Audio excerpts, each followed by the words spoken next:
ونشهد أن لا إله إلا الله وحده لا شريك له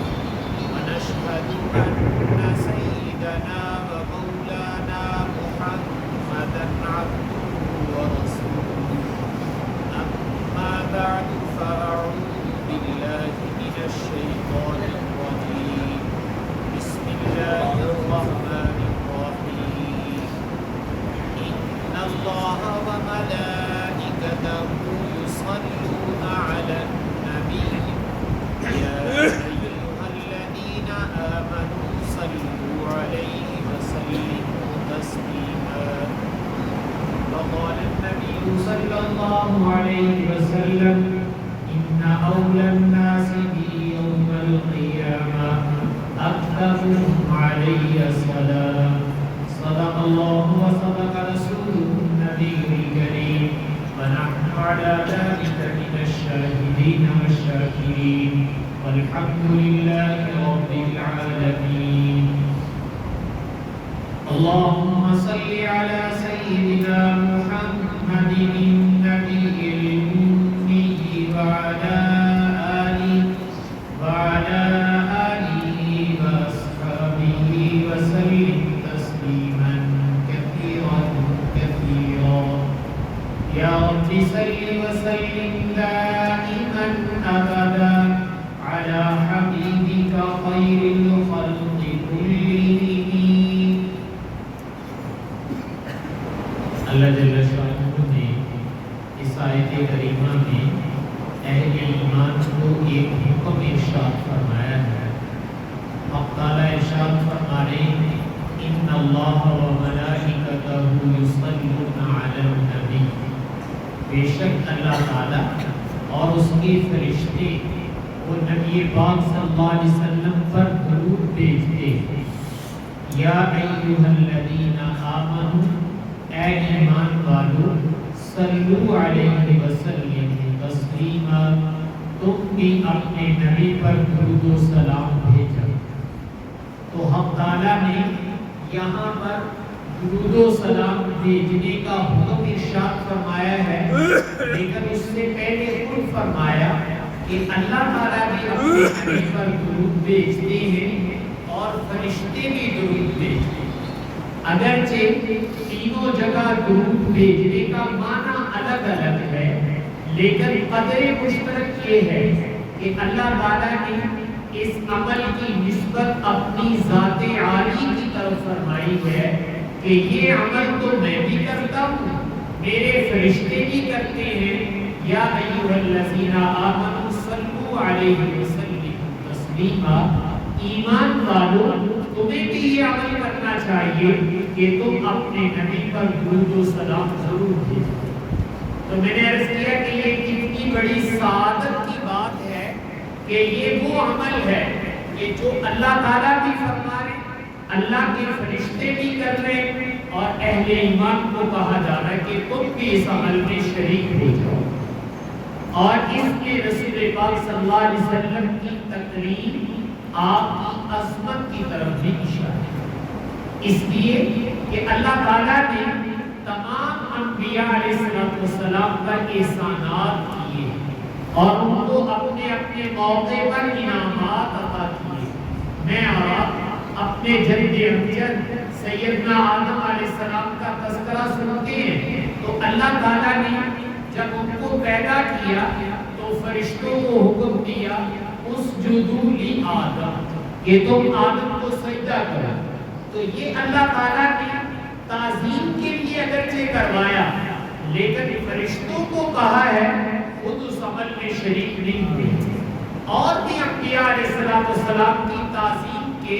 مختلف کام کروائے گئے، لیکن اللہ تعالیٰ نے یہ نہیں کہا کہ یہ تو میں نہیں کرتا ہوں۔ رسول پاک صلی اللہ علیہ وسلم کی ذات اقدس کا جب معاملہ آیا تو اللہ تعالیٰ یہ کہہ رہے ہیں ان اللہ وملائکتہ یصلون علی النبی، کہ اللہ تعالیٰ بذات خود اور اس کے فرشتے وہ اپنے نبی پر درود بھیجتے ہیں۔ اے ایمان والو تم بھی اپنے نبی پر درود و سلام بھیجو۔ تو اللہ تعالیٰ اس عمل کی خود بھی شریک ہوئے اور کہا یہ کام تو میں بھی کرتا ہوں. تو میں نے عرض کیا اس سے رسول پاک صلی اللہ علیہ وسلم کی تقریر اور عظمت شان کا اندازہ ہوتا ہے کہ اللہ تعالیٰ نے اپنے نبی کو اتنی اونچی شان عطا فرمائی کہ خود یہ کہا جا رہا ہے کہ میں بھی اپنے نبی پر درود بھیجتا ہوں، یعنی رحمتوں کا نزول ہوتا ہے. اللہ جل شانہ اپنے نبی پر رحمتیں نازل فرماتے ہیں،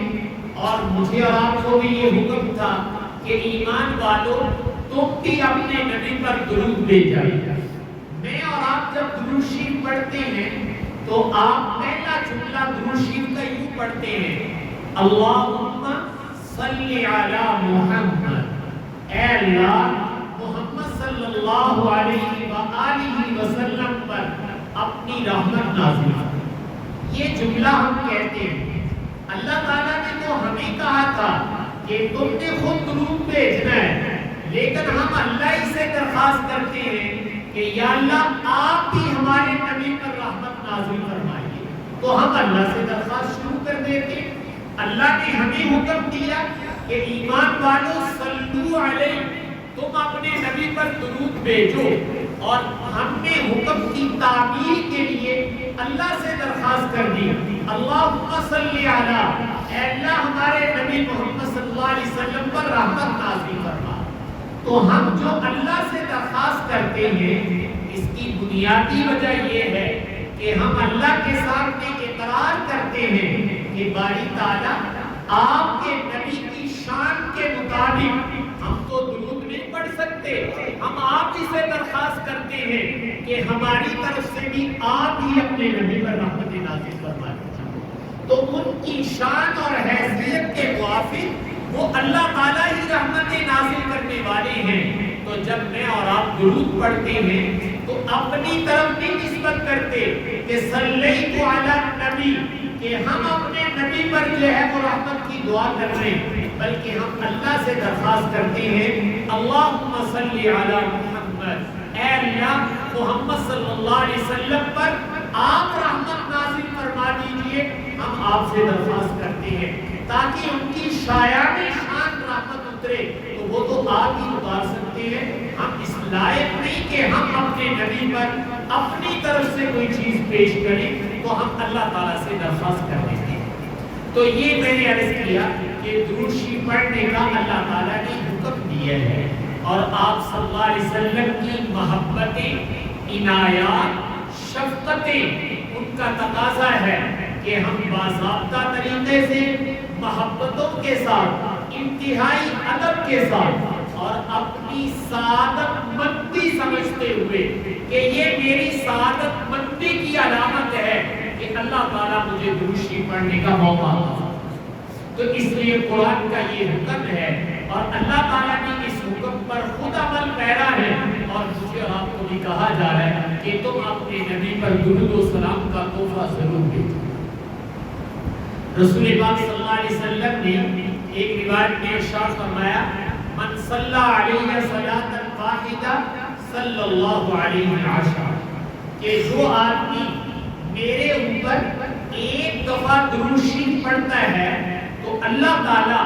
اس کی برکت سے اس پڑھنے والے کے اوپر اپنی 10 رحمتیں نازل کرتے ہیں. اور ایک روایت میں اللہ 10 نیکیاں لکھتے ہیں، 10 گناہ معاف فرماتے ہیں، 10 درجے بلند کرتے ہیں، اور اپنی 10 رحمتیں بھی اس کے اوپر نازل فرماتے ہیں. تو یہ حدیث میں آتا ہے کہ آپ صلی اللہ علیہ وسلم نے فرمایا کہ یہ میرے اللہ کا وعدہ ہے. بعض روایات میں آتا ہے کہ رسول پاک صلی اللہ علیہ وسلم تشریف لائے اور آپ کا چہرہ انور چمک رہا تھا جیسے خوشی کے موقع پر ہوتا ہے. تو صحابہ کرام نے عرض کیا، یا رسول اللہ آج آپ کا چہرہ انور بہت چمک رہا ہے، بہت خوش ہیں، کیا وجہ پیش آئی ہے؟ تو آپ نے ارشاد فرمایا کہ جبریل میرے پاس آئے تھے اور میرے اللہ کا پیغام دے کر گئے ہیں کہ آپ کا جو امتی آپ پر ایک دفعہ درود شریف پڑھے گا اللہ تعالیٰ اس کے اوپر 10 رحمتیں نازل فرمائیں گے.